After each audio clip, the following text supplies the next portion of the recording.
الحمد والشکر للہ والصلاة والسلام علی رسول اللہ اما بعد فاعوذ باللہ من الشیطان الرجیم بسم اللہ الرحمن الرحیم قال اللہ تبارک وتعالی فی القرآن المجید وَلِلَّهِ عَلَى النَّاسِ حِجُّ الْبَيْتِ مَنِ اسْتَطَاعَ إِلَيْهِ سَبِيلًا صدق اللہ العظیم۔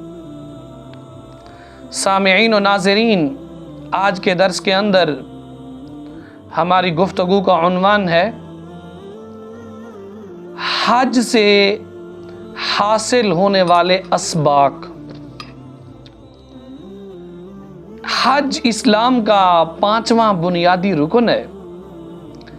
جس طرح نماز فرض ہے، روزہ فرض ہے، زکوٰۃ فرض ہے، جہاد فرض ہے، اسی طرح بیت اللہ شریف کا حج صاحب مال کے اوپر فرض ہے۔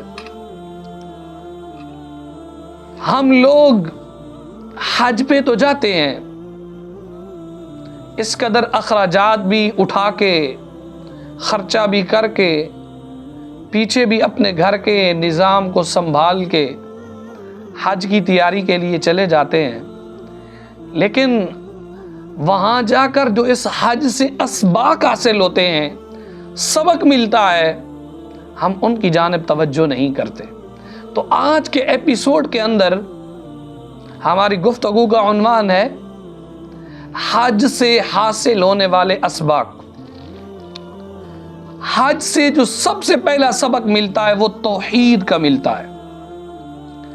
حج ہمیں بتاتا ہے کہ اللہ ایک ہے، اللہ وہ دو جہان کا خالق اور مالک ہے، اللہ کے علاوہ کوئی معبود نہیں ہے، وہی ہمارا مطلوب اور مقصود ہے۔ اسی لیے ہم اپنا گھر بار چھوڑ کر، دوست احباب سے منہ موڑ کر اس کے گھر کی زیارت اور اس کے محبوب بندوں کی یادوں کو تازہ کر جاتے ہیں۔ وہاں اس کے محبوب بندوں کی یادوں کو تازہ کرنے کے لیے انسان جاتا ہے۔ یہ حج درس دیتا ہے، اور حج مساوات کی بھی تعلیم دیتا ہے۔ حج ہمیں بتاتا ہے اللہ کے ہاں رنگ اور نسل کا کوئی امتیاز نہیں ہے، امیر و غریب میں کوئی فرق نہیں ہے۔ یہی وجہ ہے کہ حج کے موقع کے اوپر سارے حاجی ایک جیسا لباس پہنتے ہیں، تمام ممالک کے رہنے والے لوگ اکٹھے مناسک کے حج ادا کرتے ہیں۔ آج معاشرے کے اندر کوئی دنیا دار ہو تو اس کے رہنے سہنے کا انداز، اس کا لباس پہننے کا انداز، اس کا شوز پہننے کا انداز، اس کے آنے جانے کا انداز الگ ہوگا، اور وہ کوشش کرے گا بھئی میں دوسرے لوگوں سے اچھا پہنوں تاکہ لوگوں کو پتہ چلے میرا لباس بڑا اچھا ہے۔ لیکن قربان جائیے، رب کے گھر کے اندر جب انسان جاتا ہے، بیت اللہ شریف کے اندر جب حاضری کے لیے پیش ہوتا ہے، میرا رب فرماتا ہے ٹھیک ہے، نواب ہوگے تم اپنی جگہ ہوگے، امیر ہوگے تم اپنی جگہ ہوگے، صاحبزادے ہوگے اپنی جگہ ہوگے، اور پیر ہوگے تم اپنی جگہ ہوگے، لیکن آج میرے گھر کے اندر آ گئے ہو تو تمہاری یہاں پر نسل کا کوئی اعتبار نہیں کیا جائے گا، تمہارے خاندان کا کوئی اعتبار نہیں کیا جائے گا، ہاں تمہاری امیری کو نہیں دیکھا جائے گا، تمہاری غریبی کو نہیں دیکھا جائے گا۔ رب فرمائے گا ایک ہی لباس اور وہ دو چادروں کے اندر لپٹ کر تم میرے گھر کا طواف کرو۔ تو حج یہ مساوات کا درس دیتا ہے، اور اسی طرح حج باہمی رابطے کا بھی سبق دیتا ہے۔ حج کا ایک فائدہ ہے، مسلمانوں کا باہمی ایک رابطہ ہے۔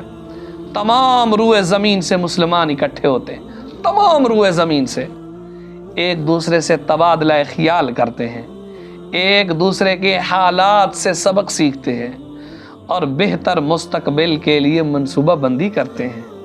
تو حج یہ مساوات کا بھی درس دیتا ہے، حج باہمی رابطے کا بھی درس دیتا ہے۔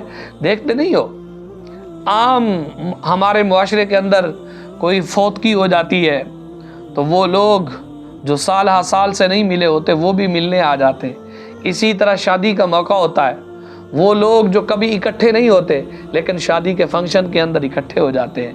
تو ایک محلے، ایک سوسائٹی، ایک کالونی کے لوگ اس خوشی اور غمی میں شریک ہو جاتے ہیں اور سبھی کو لوگ دیکھ پاتا ہے. لیکن رب ذوالجلال کا ایک نظام تو دیکھیں، میرے رب ذوالجلال کا نظام قدرت تو دیکھیں. رب تعالیٰ کائنات کے مسلمانوں کو اکٹھا کر کے بیت اللہ شریف کے اندر جمع فرما دیتا ہے اور رب فرماتا ہے یہ اب میرا گھر وہ ہے کہ جس کے اندر نہ رنگ دیکھا جائے گا، نہ نسل دیکھی جائے گی، نہ خاندان دیکھا جائے گا، بلکہ یہاں پر دو چادروں میں لپٹ کر ایک ہی لباس پہن کر اور صفیں بنا کر کھڑے ہو جاؤ اور میرے گھر کا طواف کرو.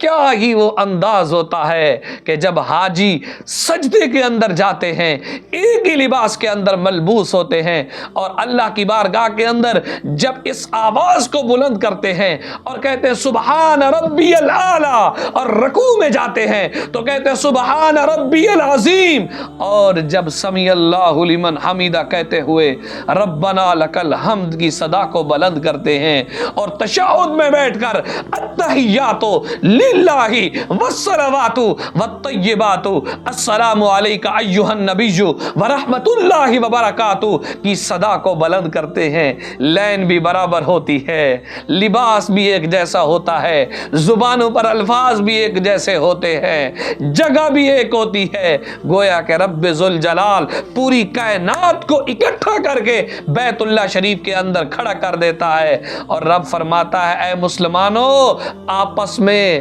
تقسیم مت ہو بلکہ اتحاد پیدا کرو. آج تو محلے کے لوگ آپس میں اتحاد نہیں پیدا کر سکتے. اگر کوئی سیاسی بات کو دیکھا جائے تو چار الگ کھڑے ہوتے ہیں، دوسرے چار نے الگ اپنی چارپائی گرائی ہوتی ہے، بٹھائی اور بیٹھے ہوتے ہیں اپنا ایک نظام بنا کے، اپنا ایک ماحول بنا کے. ایک سوسائٹی کے لوگ اکٹھے نہیں ہوتے لیکن رب کا نظام قدرت تو دیکھیں. رب فرماتا ہے اتحاد پیدا کرو، اتحاد پیدا کرو، اور اتحاد کے اندر ہی برکت ہے. اور حج ہمیں اتحاد کا درس دیتا ہے، حج ہمیں مساوات کا درس دیتا ہے، اور حج ایک رابطہ کا درس دیتا ہے، اور حج یہ پیغام دیتا ہے کہ اب تم رب کے گھر میں آ گئے ہو تو اپنی معافی تلافی کروا کے واپس جا کے ویسے کہ ویسے نہ ہو جانا، بلکہ تمہارے اندر تبدیلی آنی چاہیے.